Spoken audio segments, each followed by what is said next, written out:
हाँ भाई, देखिए ऑडिटिंग का मतलब जो है वो ये है कि एक कोई पर्सन है जो कि आपके बिजनेस से रिलेटेड नहीं है, किसी भी तरीके से वो रिलेटेड नहीं है, ठीक है। और वो क्या करता है, आपके बुक्स ऑफ अकाउंट्स की जांच करता है। वो ये देखता है कि इसमें कोई गलती तो नहीं है, इसमें कोई जालसाजी तो नहीं है, सारे रूल्स ठीक से फॉलो किए गए हैं या नहीं, ठीक है। सारे जो अकाउंटिंग की गई है वो सही की गई है नहीं, जितने भी फिगर्स दिखाए जा रहे हैं, जो भी एसेट्स दिखाए जा रहे हैं, जितने भी एक्सपेंडिचर्स दिखाए जा रहे हैं, वो सब सही है या नहीं है, ये बातों को वो इन बातों को वो चेक करता है, ठीक है। बहुत सारे लोग सोचते हैं कि ऑडिटर जो है वो अकाउंट बनाता है, बिल्कुल गलत बात है।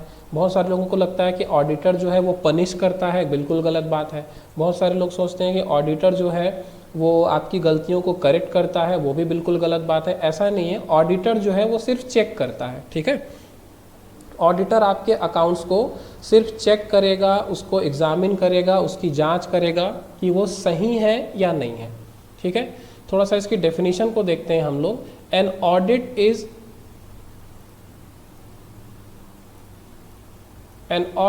Is independent examination of financial information of any entity, whether profit oriented or not, irrespective of its size or legal form, when such an examination is conducted with a view to expressing an opinion thereon। ठीक है, इसको मैं explain करूंगा, एक बार हिंदी में हम लोग देख लेते हैं कि यह क्या कह रहा है।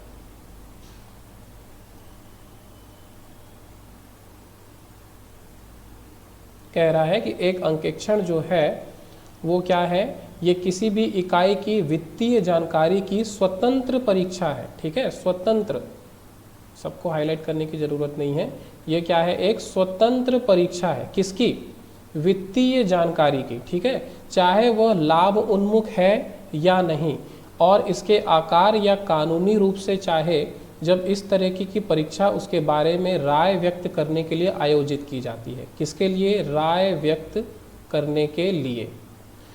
अब यहाँ आपका कीवर्ड क्या होगा भाई, पहले तो अपन देख लेते हैं कि कीवर्ड क्या क्या होगा, उसको हम लोग हाईलाइट कर लेते हैं। कीवर्ड क्या क्या है आपका, ऑडिटिंग की डेफिनेशन में आपका कीवर्ड क्या होगा। एक तो होगा कि ऑडिटिंग जो है वो एक इंडिपेंडेंट एग्जामिनेशन है। इंडिपेंडेंट एग्जामिनेशन, इंडिपेंडेंट एग्जामिनेशन को थोड़ा सा समझिए कि इंडिपेंडेंट एग्जामिनेशन का मतलब होता क्या है।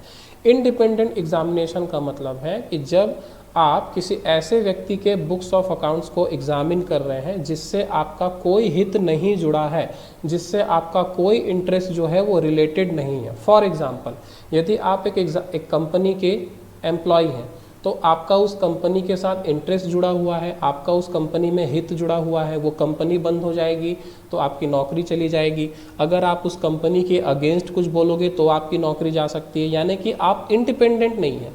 अगर आप उस कंपनी के मालिक हैं तब तो आप बिल्कुल इंडिपेंडेंट नहीं हैं, ठीक है। अगर आप उस कंपनी के इन्वेस्टर हैं, यानी कि आपने उस कंपनी में पैसा लगाया हुआ है, तो भी आप इंडिपेंडेंट नहीं हैं, ठीक है। तब भी आपका हित जुड़ा हुआ है, हित अहित जो है आपका उससे जुड़ा हुआ है।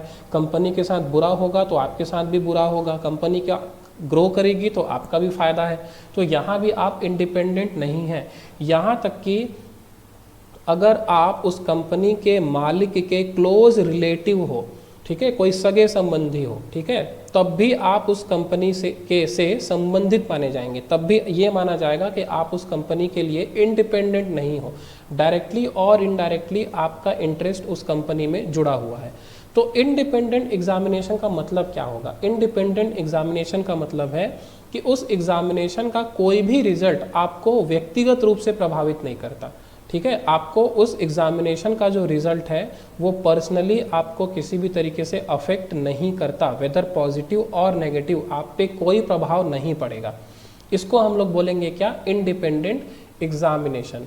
तो एक तो आपका कीवर्ड हो गया ये इंडिपेंडेंट एग्जामिनेशन।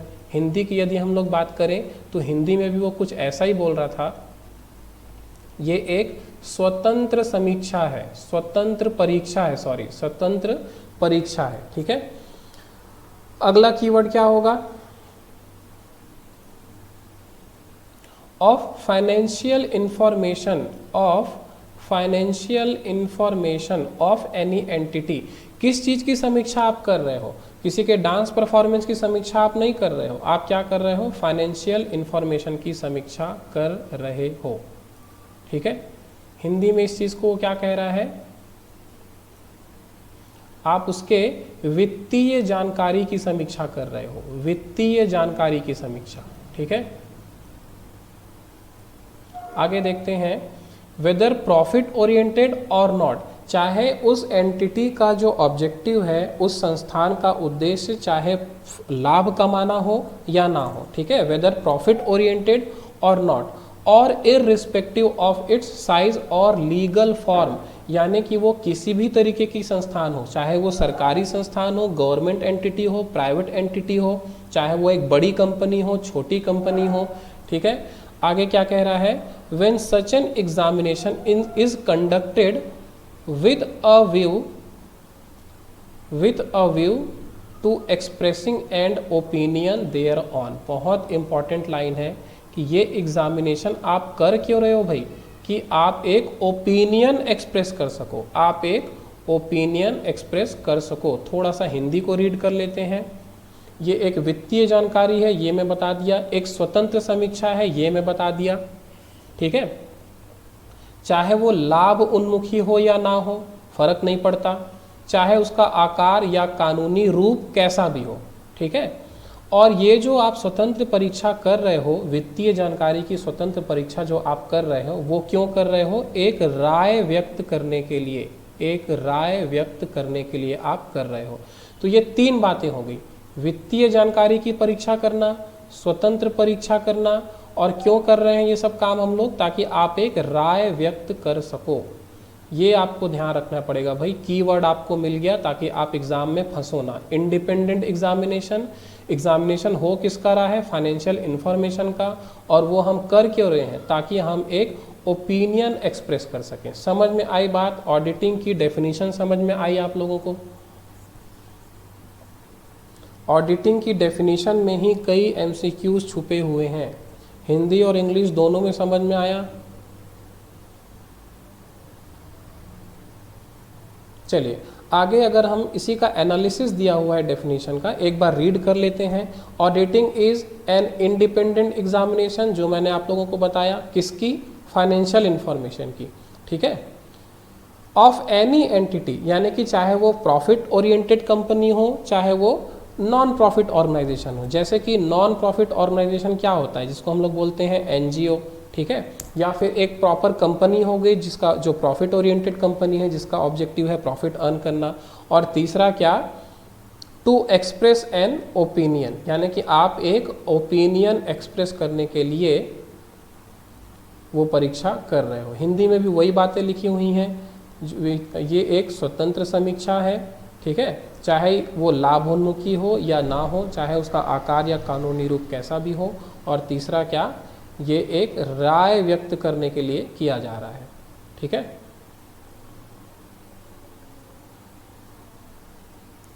चलिए आगे बढ़ते हैं। लिखा हुआ है, the person conducting this research, the person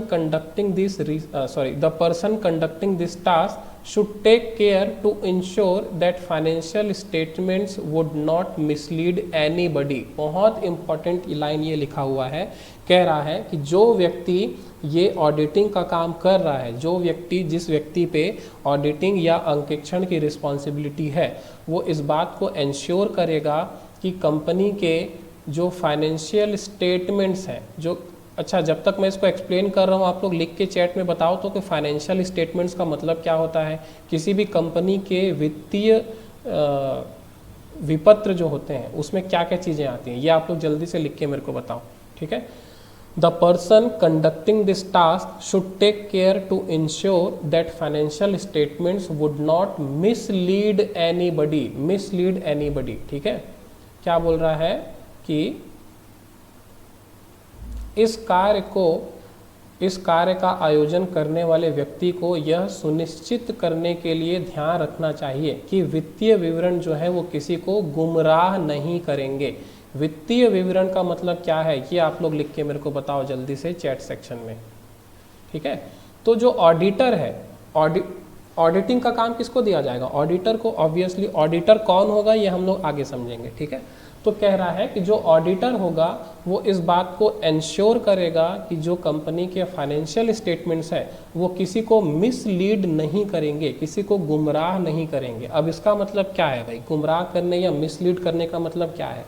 suppose आप एक पर्सन हो जो किसी कंपनी के शेयर्स खरीदना चाहते हो, तो सबसे पहले आप क्या करोगे? आप उसके फाइनेंशियल स्टेटमेंट्स देखोगे।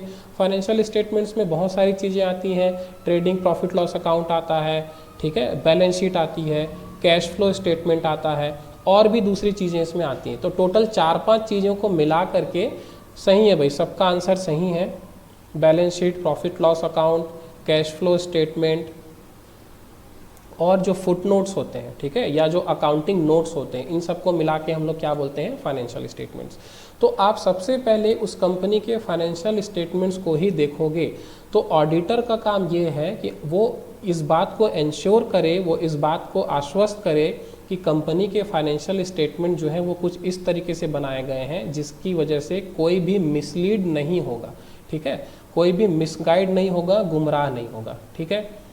आगे देखते हैं, लिखा हुआ है this he can do honestly by satisfying himself. और वो ऑडिटर ऐसा कैसे करेगा भाई? वो इस तरीके से करेगा कि ये जो नीचे पॉइंट्स लिखे हुए हैं, अगर वो सारी बातों से वो खुद संतुष्ट होता है तब वो ये मानेगा कि किसी भी कंपनी के फाइनेंशियल स्टेटमेंट्स या जो वित्तीय विवरण है वो किसी को मिसलीड नहीं करेंगे, ठीक है। कौन कौन से पॉइंट्स हैं, किन किन बातों पे उसको संतुष्ट होना पड़ेगा, वो अपन आगे देखते हैं। सबसे पहला है the accounts have been drawn up with reference to entries in the books of accounts. The accounts have been drawn up with reference to entries in the books of accounts। Hindi में देखते हैं क्या लिखा हुआ है। कह रहा है कि खातों की पुस्तकों में प्रविष्टियों के संदर्भ में खाते तैयार किए गए हैं। यानी कि बेसिकली वो ये बोल रहा है कि जो बुक्स ऑफ अकाउंट्स हैं, यानी कि जर्नल एंट्रीज वगैरह जो आपने बनाई हैं, उसी के बेसिस पे आपने अपना लेजर अकाउंट, ट्रायल बैलेंस बनाया है।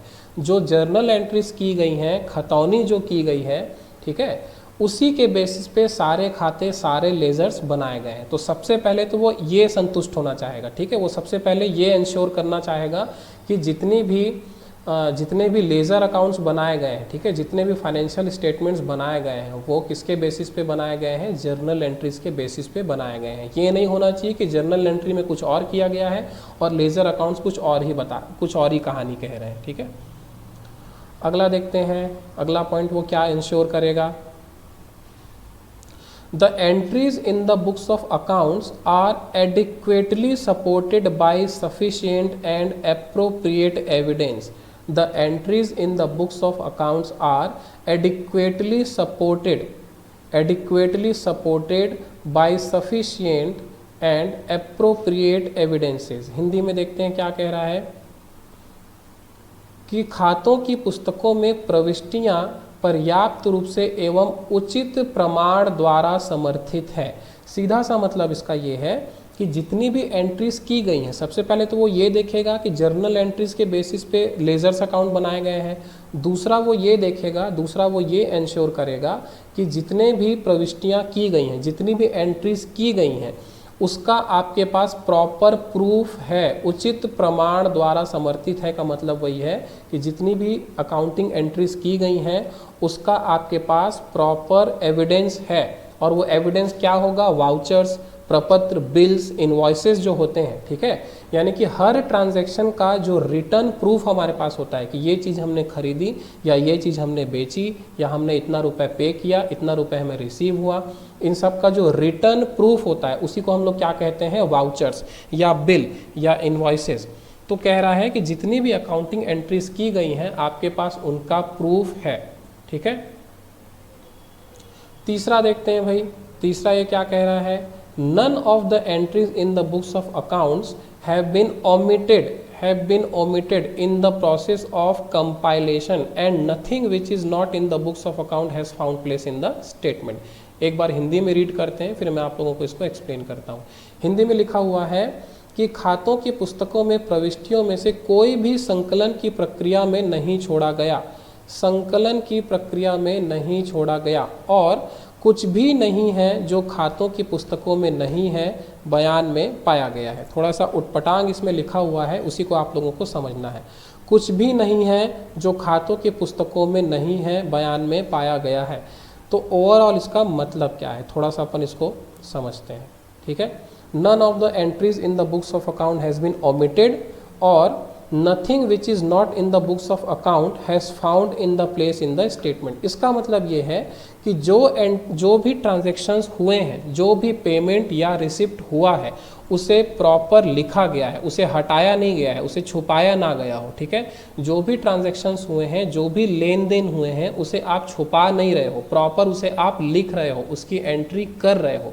और दूसरा वो क्या इंश्योर करेगा, nothing which is not in the books, यानी कि कोई भी ऐसी चीज़ जो नहीं हुई है, कोई भी ऐसा ट्रांजैक्शन जो एक्चुअली नहीं हुआ है और आपने उसे बुक्स ऑफ अकाउंट में लिख दिया है, ये चीज़ भी नहीं होनी चाहिए। ठीक है, यानी कि जो ट्रांजैक्शंस हुए हैं आपको उसे हटाना नहीं है, आपको उसकी एंट्री प्रॉपर करनी है। और जो ट्रांजैक्शंस एक्चुअली नहीं हुए हैं उसकी एंट्री आपको बिल्कुल नहीं करनी है। थोड़ा सा कंफ्यूजिंग पॉइंट है, इसको थोड़ा सा आराम से समझिए। जो ट्रांजैक्शंस हुए हैं उसकी एंट्री होनी चाहिए और जो ट्रांजैक्शंस नहीं हुए हैं उसकी एंट्री ना की गई हो। ठीक है, सपोज आपने कोई इनकम अर्न किया लेकिन आप चाहते हो कि ये इनकम ना दिखाया जाए, तो आप क्या करोगे, जानबूझ के उसको आप छुपा लोगे, उसकी एंट्री आप नहीं करोगे, उसका जो बिल है उसको आप फाड़ दोगे या कहीं छुपा दोगे, तो ये होगा ओमिशन। ठीक है, ये जो ओमिशन की बात की जा रही है, छुपाने की जो बात की जा रही है, उसका मतलब वही है कि ट्रांजैक्शन हुआ है लेकिन आप उसकी एंट्री नहीं कर रहे हो जानबूझ के, तो ये भी चीज़ें नहीं होनी चाहिए, आप उसकी एंट्री करो। ठीक है, दूसरा कह रहा है कि nothing which is not in the books of accounts has found place in the statements, यानी कि जो चीज़ें आपके अकाउंट्स में नहीं हैं वो आपके स्टेटमेंट में दिख रहा है, बैलेंस शीट में दिख रहा है। कहीं ये दिख ही नहीं रहा है कि आपने बिल्डिंग खरीदी है, कहीं आपने उसकी जर्नल एंट्री की ही नहीं है कि आपने बिल्डिंग खरीदी है, लेकिन आपके फाइनेंशियल स्टेटमेंट में, आपके बैलेंस शीट में एसेट साइड में एक बिल्डिंग दिख रही है, उस बिल्डिंग की जर्नल एंट्री आपने की ही नहीं है, उस बिल्डिंग का आपने लेजर बनाया ही नहीं है, लेकिन वो बिल्डिंग आपके बैलेंस शीट में है। तो इस तरीके की चीज़ें भी नहीं होनी चाहिए। सीधा सा मतलब ये है कि जो ट्रांजैक्शन हुआ है उसकी एंट्री होनी चाहिए और ऐसा ना हो कि आपके बैलेंस शीट में एसेट या लायबिलिटी दिख तो रहा है लेकिन उसकी कोई जर्नल एंट्री, कोई लेजर एंट्री उसकी नहीं हुई है। ये पॉइंट समझ में आया? तीसरा पॉइंट समझ में आया आप लोगों को? तीसरा पॉइंट समझ में आया कि नहीं?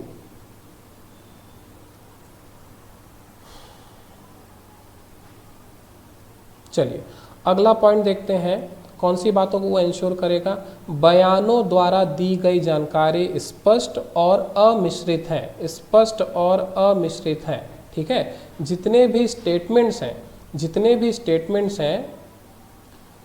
भी स्टेटमेंट्स हैं, ठीक है, the information conveyed by the statements is clear and unambiguous. जो भी आपका फाइनेंशियल स्टेटमेंट है वो जो भी बातें बयान कर रहा है, जो भी कम्युनिकेट कर रहा है, जो भी रिप्रेजेंट कर रहा है, वो दो चीज़ें होनी चाहिए। एक कि वो क्लियर हो, स्पष्ट हो, ठीक है। दूसरा वो अनएम्बिग्यूअस ना हो, ठीक है। इसका एम्बिग्यूअस ना हो, अनएम्बिग्यूअस तो होना ही चाहिए। क्लियर और अनएम्बिग्यूअस का मतलब क्या है? क्लियर का मतलब है कि आप बिल्कुल श्योर हो सके कि ये बिल्डिंग है और इस बिल्डिंग का प्राइस इतना है, ठीक है। अनएम्बिग्यूअस का मतलब कि अगर आप बिल्डिंग कह रहे हो तो वो एक्चुअली बिल्डिंग ही होनी चाहिए, ये नहीं कि आपने एक टेंट बनाया था और आप उसको बिल्डिंग बोल रहे हो, ठीक है। या आप केवल बिल्डिंग बनाने की प्लानिंग किए थे और आप उसको बिल्डिंग है ऐसा आप दिखा रहे हो, तो ये दोनों चीज़ें नहीं होनी चाहिए। क्लियर और अनएम्बिग्यूअस होनी चाहिए। आपका फाइनेंशियल स्टेटमेंट, आपका जो वित्तीय विवरण है, ठीक है, वो जो भी बातें कह रहा है वो स्पष्ट होनी चाहिए और अमिश्रित होनी चाहिए। ये गोलमाल नहीं होना चाहिए, तोड़ मरोड़ के आप दिखा रहे हो ऐसा नहीं होना चाहिए। बिल्डिंग बनाने की प्लानिंग है और आप उसको बिल्डिंग है ऐसा दिखा रहे हो, ये नहीं होना चाहिए, ठीक है। अगला देखते हैं, वित्तीय विवरण मात्रा में लेखांकन मानकों के अनुरूप उचित वर्गीकरण, वर्णित और खुलासा किया गया है। बड़ा अजीब सा हिंदी ये लोग यूज़ करते हैं, देखते हैं क्या लिखा हुआ है। The financial statement amounts are properly classified, described and disclosed in conformity with accounting standards. ठीक है, कहने का मतलब ये है कि जो फाइनेंशियल स्टेटमेंट के जो अमाउंट्स हैं या जो भी फाइनेंशियल स्टेटमेंट आपको शो कर रहा है वो सारे अकाउंटिंग स्टैंडर्ड्स को, रूल्स को, कंसेप्ट्स को फॉलो करने के बाद ही किया गया है। ठीक है, यानी कि आप जो फाइनेंशियल स्टेटमेंट्स ड्रॉ कर रहे हो वो जो जनरली एक्सेप्टेड अकाउंटिंग प्रिंसिपल्स हैं, जो लेखांकन मानक है, लेखांकन अवधारणाएं हैं या लेखांकन नियम है, उनको सब को फॉलो करते हुए बनाया गया है। ठीक है, अपनी मनमर्जी नहीं चलाई गई भैया। ठीक है, आपको अपनी मनमर्जी नहीं चलाना है।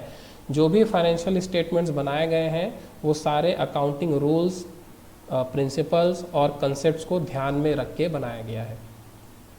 लास्ट जो है वो अपन देखते हैं, the statement of accounts, the statement of accounts present a true and fair picture. इसको आप लोग अंडरलाइन कर लो। ठीक है, ब्रैकेट में डाल लो, ब्लू पेन से लिखो, ब्लैक पेन से लिखो, पूरा ब्राइडल मेकअप कर दो, लेकिन ये बहुत इंपॉर्टेंट है। कुछ भी ऐसा करो कि ये आपके दिमाग से ना स्लिप हो। ठीक है, इसके बारे में हम लोग हिस्ट्री पढ़ेंगे आगे कि ऑडिटिंग में पहले क्या लिखा गया था और अब क्या लिखा गया है। अभी ये ऐसा कहता है ऑडिटिंग कि आपको स्टेटमेंट्स ये चेक करना है कि फाइनेंशियल स्टेटमेंट जो है वो ट्रू एंड फेयर है कि नहीं, ट्रू एंड फेयर है कि नहीं। ये अभी की डेफिनेशन है। पुरानी जो डेफिनेशन थी ऑडिटिंग की, उसमें ये बोला जाता था कि ऑडिटर का काम है ये कि वो ये चेक करे कि फाइनेंशियल स्टेटमेंट जो है वो ट्रू और करेक्ट है कि नहीं। पहले ट्रू और करेक्ट ये बोला जाता था, अब बोला जाता है ट्रू एंड फेयर। ठीक है, तो ट्रू एंड करेक्ट में क्या डिफरेंस है, ट्रू एंड फेयर में क्या डिफरेंस है, ये अपन कल समझेंगे। अभी आप लोग समझ लीजिए आखिरी पॉइंट, ऑडिटर ये देखेगा कि स्टेटमेंट्स में, अकाउंट स्टेटमेंट्स में जितनी भी बातें बोली गई हैं वो ट्रू एंड फेयर हैं कि नहीं। ठीक है, ट्रू एंड फेयर का मतलब कि एक तो वो सच है, जो भी स्टेटमेंट्स दिखाया जा रहा है, जो भी एसेट, जो भी लाइबिलिटी, जो भी ट्रांजैक्शंस दिखाए जा रहे हैं वो एक्चुअली हुए हैं।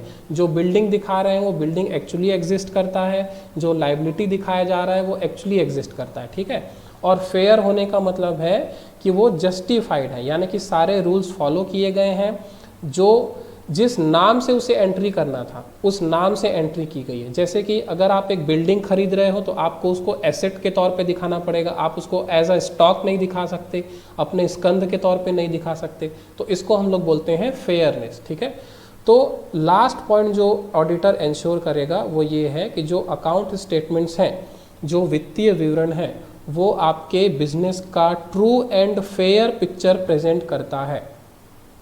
ठीक है, समझ में आई बात यहां तक? किसी पॉइंट में कोई डाउट है तो बताइए।